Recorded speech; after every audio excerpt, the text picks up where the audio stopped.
প্রিয় দেশবাসী, আসসালামু আলাইকুম রহমতুল্লাহি ওয়া বারাকাতু। আশা করি সকলে ভালো আছেন। আলহামদুলিল্লাহ, আমিও ভালো আছি। প্রিয় গাইস, আজকে আপনাদেরকে দেখাবো ইউনিয়ন পর্যায়ে সকল স্কুলের একসাথে খেলা উদ্বোধন।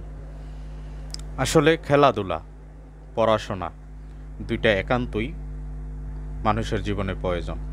কারণ পড়াশোনা না করলে যেভাবে জীবনে স্বাবলম্বী হওয়া যায় না, জীবনে গ্র্যাজুয়েট করা যায় না, জীবনে ভালো কোনো পজিশনে যাওয়া যায় না, ঠিক তেমনিভাবেই খেলাধুলা না করলেও শারীরিকভাবে সুস্থ থাকা যায় না। তাই পড়াশোনার পাশাপাশি খেলাধুলা একান্তই প্রয়োজন। কারণ পড়াশোনা যেভাবে একটা জীবনকে সুন্দর গড়ে তোলে, কারণ একটা শিশু সন্তান যখন জন্ম নেয় তখন একমাত্র পড়াশোনাই তাকে সুন্দর একটি জীবন গড়ার উপযোগী করে তোলে। কারণ পড়াশোনা নাই যার, সুন্দর কোনো জীবন নাই তার। কারণ যদি পড়াশোনা থাকে, জীবন সুন্দরভাবে গড়ানো যায়। কারণ অর্থ বিভিন্নভাবে কামানো যায়, কিন্তু একটা জীবন সুন্দরভাবে গড়তে হলেই পড়াশোনার প্রয়োজন। কারণ পড়াশোনা যদি না থাকে, জীবনটাকে কখনোই সুন্দরভাবে গড়ে তোলা যায় না এবং সমাজের মুখে উজ্জ্বল করে তোলা যায় না। কারণ একমাত্র পড়াশোনা করেই সকল জায়গায় চাঁদের মতো ফুটে ওঠা যায়। কারণ পড়াশোনাই এবং পড়াশোনার যে সার্টিফিকেট, এই সার্টিফিকেটগুলোই একটা মানুষকে সুন্দরভাবে ফুটিয়ে তোলে যে কোনো জায়গায়। তাই পড়াশোনা সকলেরই প্রয়োজন এবং পড়াশোনার পাশাপাশি খেলাধুলা 100% প্রয়োজন। কারণ খেলাধুলা যদি না করে শারীরিকভাবে সুস্থতা থাকা যাবে না। আর একটা মানুষ শারীরিকভাবে সুস্থ থাকতে হলেই খেলাধুলার প্রয়োজন। তাই খেলাধুলা করলে শরীর স্বাস্থ্য ভালো থাকে, শরীরে কোনো রোগ ব্যাধি আসে না।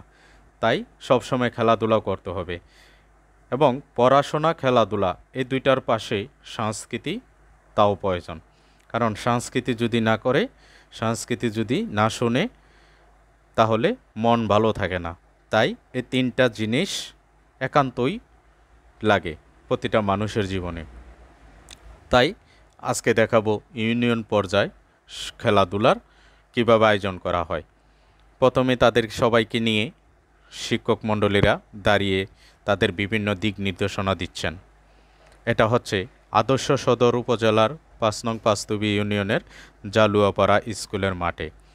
তাই এই মাঠে পাঁচতুবি ইউনিয়নের সকল প্রাথমিক বিদ্যালয়ের সকল ছাত্রছাত্রীদেরকে একসাথে নিয়ে ছেলেদের জন্য ফুটবল, মেয়েদের জন্য বিভিন্ন, এভাবে সকল স্টুডেন্টদেরকে নিয়ে খেলাধুলার আয়োজন করেছেন শিক্ষক মণ্ডলীরা। এটা উপজেলা থেকে নির্দেশনা দেওয়া। কারণ পড়াশোনা, লেখাপড়া, সংস্কৃতি তিনটাই প্রতিটা ছাত্রছাত্রীর প্রয়োজন।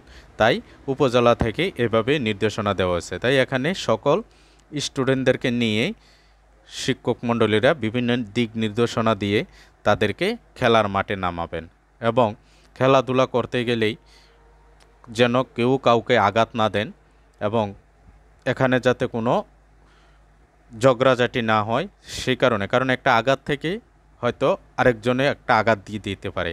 সেই কারণে যাতে কোনো ভুল বোঝাবুঝি না হয় সেই বিষয় নিয়ে দিক নির্দেশনা দিচ্ছেন শিক্ষক মণ্ডলীরা। দিক নির্দেশনা দেওয়ার পর ফিল্ডে চলে গেলেন খেলোয়াড়রা। তাই এখন খেলবেন, খেলোয়াড়রা প্রস্তুত নিচ্ছেন। এখানেও আসার পরও কিছু দিক নির্দেশনা থাকে, শুধুমাত্র 11 জন করে যে খেলোয়াড়, দুই দলের খেলোয়াড়দের প্রতি। কারণ এখানেও যাতে কোনো ভুল বোঝাবুঝি না হয়। এরপরে দর্শক যে সারিতে আছেন, দর্শক মণ্ডলীরা বাইরে থেকে খেলা দেখতেছেন। আসলে এইভাবে খেলাধুলা প্রয়োজন। খেলাধুলা থাকলেই শরীর স্বাস্থ্য ভালো থাকবে, মন ভালো থাকবে এবং ছেলে মেয়েরা কখনোই অন্য কোনো খারাপ লাইনের সাথে জড়িত হবে না। কারণ খেলাধুলার সাথে থাকলেই শরীর স্বাস্থ্য ভালো থাকবে, মন ভালো থাকবে এবং অন্য কোনো মাইন্ডে জড়িত হবে না। আর খেলাধুলা থাকার কারণেই মোবাইল থেকেও বেঁচে থাকবে ছেলেরা। কারণ না হয় খেলাধুলা যদি না করতে পারে মোবাইলে আসক্ত হবে। মোবাইলে আসক্ত হলেই জীবন সবই শেষ। কারণ মোবাইল হয়তো উপকার, আবার মোবাইলেই একটা ধ্বংসের পথ মেইন কারণ। তাই মোবাইল থেকে আকৃষ্ট না হয়ে খেলার প্রতি আকর্ষণ হওয়াটাই একান্ত জরুরি ছেলে মেয়েদের প্রতি। পড়াশোনা এবং খেলাধুলা, এই দুইটা জিনিস একান্তই প্রয়োজন প্রতিটা ছেলে মেয়ের জন্য। তাই বাবা মায়েরা প্রত্যেকেই আপনারা আপনাদের সন্তানের প্রতি খেয়াল রাখুন, আপনার সন্তান কোথায় কী করতেছে, কোথায় কিভাবে চলাচল করতেছে, এবং খারাপ কোনো সহপাঠীদের সাথে যাতে চলাচল না করে। কারণ একটা ছেলেকে ছোটোবেলায়, ছেলে আর মেয়েকে ছোটোবেলায় যদি দিক নির্দেশনা দিয়ে গড়ে তোলা যায়, তাহলে তাদের ভবিষ্যৎ উজ্জ্বল। তাই ভবিষ্যৎ উজ্জ্বল করার জন্য প্রতিটা মা বাবাই তাদের সন্তানের দিকে খেয়াল রাখাই একান্তই প্রয়োজন। তাই সকল বাবা মার প্রতি আহ্বান করব, আপনারা আপনাদের সন্তানদের প্রতি সকলভাবে সতর্কতা অবলম্বন করুন, এবং শিক্ষকদের প্রতি আহ্বান করব আপনারা নিজের সন্তান মনে করে প্রতিটা স্টুডেন্টকে ক্লাসরুমে পড়াবেন, আপনারা তাদের প্রতি সুদৃষ্টি কামনা করবেন। তাই যারা আমার নতুন, ফলো দিয়ে পাশে থাকুন, শেয়ার করে অন্যকে দেখার মতো সুযোগ করে দিন, লাইক কমেন্ট করে উৎসাহিত করুন। দেখা হবে সামনে অন্য কোনো নতুন ভিডিওতে। ভালো থাকেন, আল্লাহ হাফেজ।